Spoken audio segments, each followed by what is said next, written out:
Okay, so we have a minute here. I've got 14 miles on the highway. I figured I'd just go ahead and record a quick video about whatever number UFC this is, Usman versus Edwards. I think it's 278.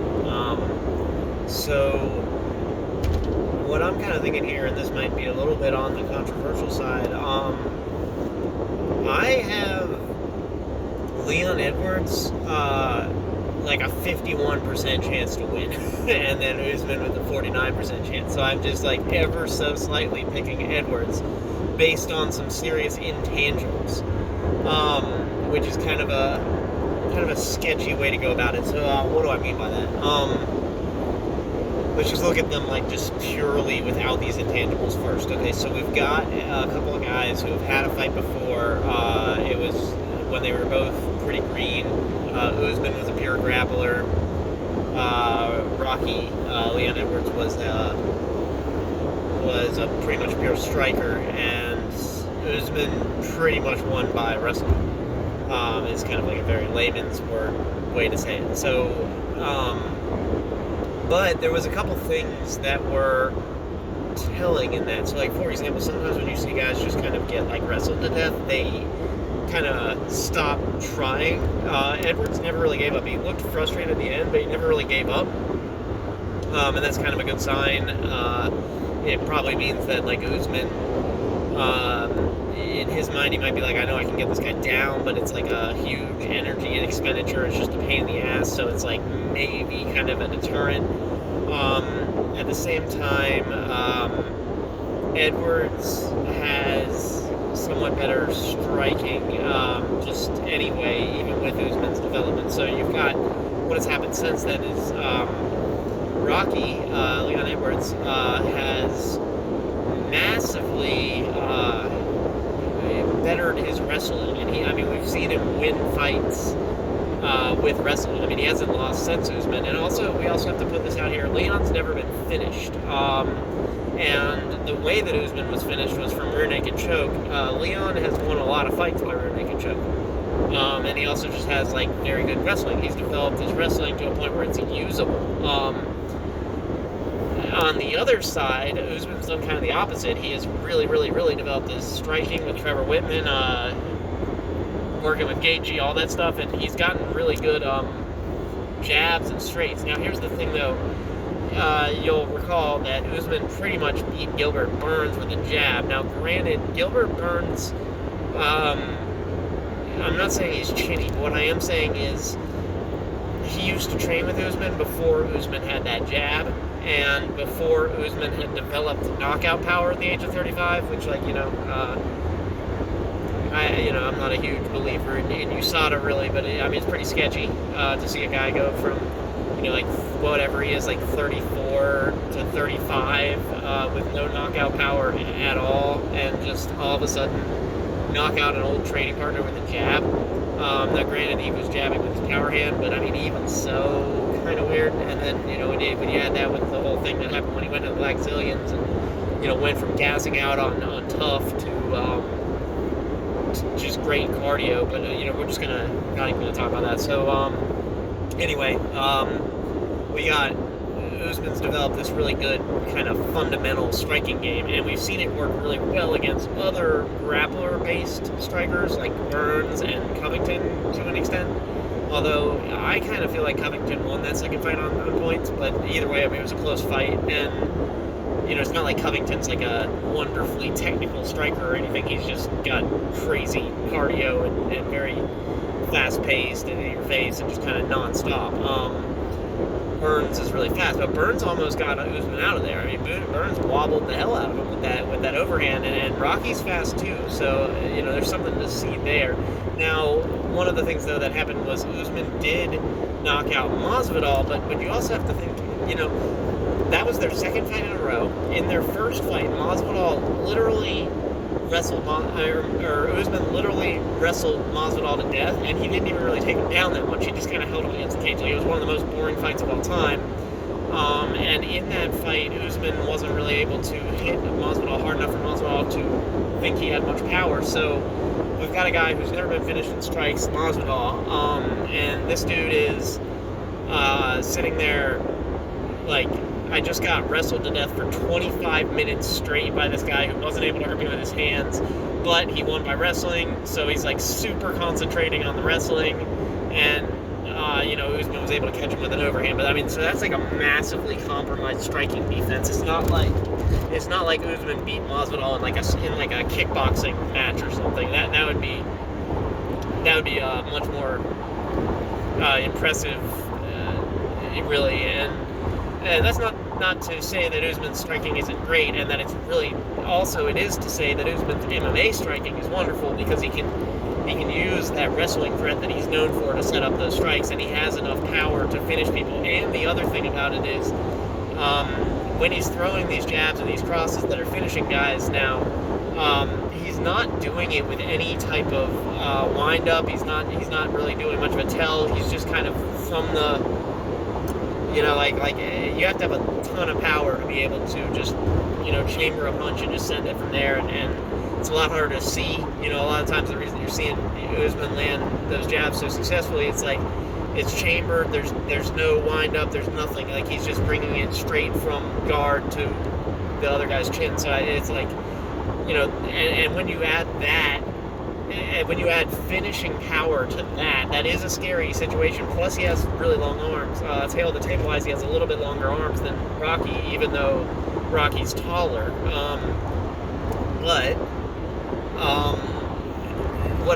What I'm trying to say here is like, you got a long arm guy with crazy power that loves his jabs and crosses now and can knock you out with them, and from a chamber position. So I mean, it's just pretty nuts, man. And anyway, the reason I'm not putting a ton of faith in Rocky, though, getting knocked out with a jab of any kind, even if it is Usman with his lead hand in front, which, like, although he's a little bit more effective from his other stance with his power hand in behind,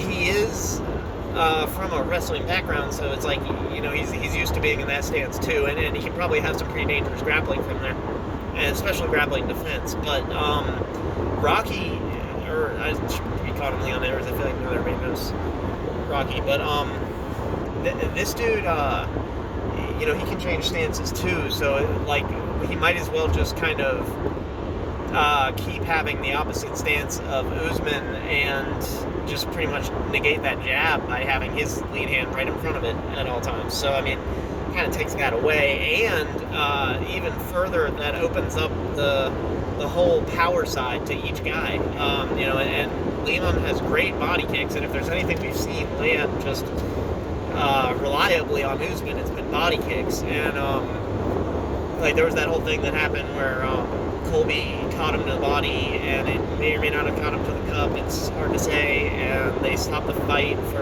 said it was a low blow, and Colby maintained that Usman was hurt. And a lot of the more casual viewers, when they see those body kicks land or those body shots land, like, they think that they're just not hurting these guys, but like, a lot of that is some serious game face. Like, if you watch Usman after he takes body shots, like a big body shot especially, his output is totally different. Like, he'll kind of place himself in a way where he's like safe from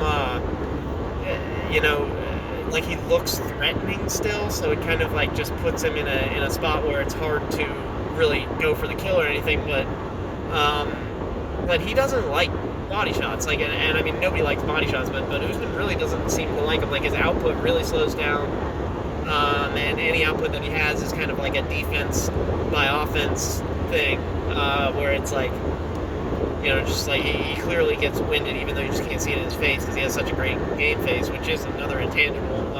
Leon doesn't really have that, but Leon does have great body kicks, especially from that opposite stance position that would also close down Usman's lead jab from his power hand. So, they expect Leon to try to look for that, I would say, a lot.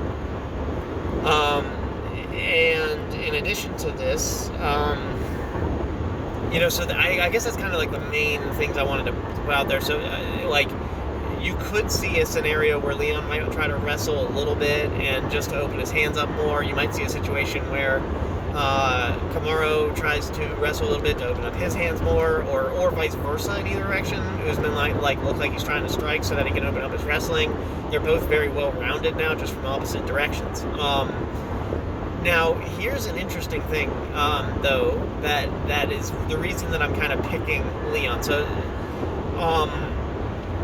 Usman is really, really, really reminding me of Ronda Rousey. And now, granted, there's some huge differences. One is he has a way, way, way, way, way better coach, and he's just probably a lot smarter, and he's just a way more developed athlete. He's been tested way more. He's been at a higher levels of competition. I mean, there's a million reasons why that isn't that big of a deal. But he's always been a little bit close to that line of, confidence being a little bit too much and kind of getting to that cocky range. And he seems like he might have crossed that to me. He's been calling out Canelo for boxing. I mean, he would just get destroyed. Like I was saying earlier, it's not like he caught Masvidal. Like, he's basing a lot of his striking confidence on knocking out Masvidal, which is a pretty big achievement, and especially in MMA, and nobody's ever done that. It's great, but it doesn't mean that he has good pure striking. It means that he has good MMA striking. He's very fundamental, which is great. But he has no head movement at all. It's not something he does. It's not something he's developed. I mean, a lot of these guys don't put a time investment. It's like you only have so much time to invest in all the skills needed for MMA. A lot of guys are not going to spend that on head movement when they're like an amazing wrestler with great power and really long arms. But that being said, Usman is kind of falling in love with his hands, and we see that a lot. And like Ronda Rousey, all of a sudden knocked out Betch Correia and thinks she's a boxer, and again got destroyed in her next two fights. Kind of see Usman going down that same mental line. Now, like I was saying though, not in addition to the fact that Usman's coach is presumably smart enough to notice that, and then also he's a tremendously amazing striking coach, Trevor Whitman. So there's some big differences. Plus, on the intangible side, I mean, Usman clearly has way more killer mentality than Ronda Rousey ever had. I mean, he's just not gonna ever give up. He's gonna do what he needs to do to win. He's got backup gears. He will always find another gear to keep moving forward if he needs to. So, I mean, even if it's striking, maybe he tries to come out there and strike. It's not like Leon has the biggest power in the world at all. I'll talk about this a little bit more in a second, but it's like Leon is kind of known for coasting, and not going to the next gear to really get the finish.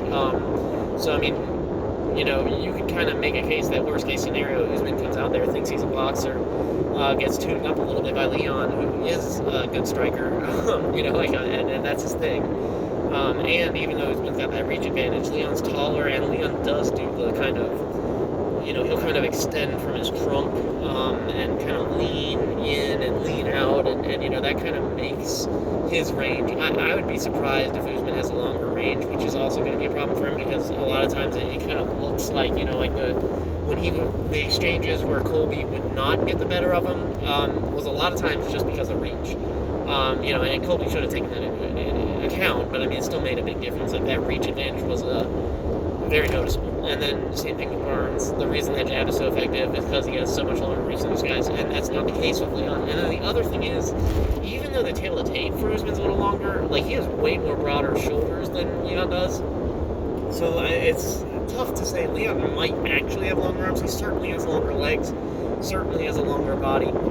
He can lean in and extend that range. I just don't see Usman having that range. But what I'm trying to say is, even if Leon tunes him up on the feet, he probably won't finish him unless he maybe gets the back and gets that rear naked choke. I could kind of see that happening. But if that doesn't happen, Usman can always go to plan B, and just wrestle him, and win boring style if he needs to. That is probably there for him. And Leon, vice versa. He needs to respect that, which will drastically reduce his striking ability. He needs to respect the grappling prowess of Usman. Usman's got 100% takedown defense, even though Colby probably got him down once, technically, but they didn't count it for whatever reason. He's never really been controlled on the ground at all. It's unlikely that Leon's going to be the one to take him down, but it could happen. He does have pretty good takedowns, and especially if Usman's concentrating on striking, it could open that up. But the same thing vice versa. Leon's striking will be diminished by Usman's takedown threat, even though I kind of suspect that Usman, who's known for these terrible knees, is going to have... I feel like he just doesn't want to... Not only does he not want to expend the energy trying to take someone like Leon down and hold him down, but he also just may not really want to, go through, like a wrestling, double or something. Like, he may just not want to be, slamming his knee into the canvas. He says he can't even run because his knees are so bad he has to walk on grass. Stuff like that. It just seems like he's been not really going for takedowns lately. He kind of clinches, uses his kind of generally better strength. Although Leon's strong too, and Usman certainly has the power advantage, but just pure strength from those. Probably Usman though. It's probably a good bet that Usman would be stronger. And what am I trying to say here? It's you're gonna see, I think, Usman. That was a really weird road, but you're gonna see Usman fall in love with his hands, maybe get tuned up, and then I'm betting that if that does happen, that Leon is able to defend the takedown. Now here's the kicker. Leon has this kind of weird issue where it's he does not go into the finishing gear. He's not that much of a finisher, and he can do perfectly for 24 minutes, but then get caught in the last minute. If Usman caught him the way Nate Diaz did, fight is over.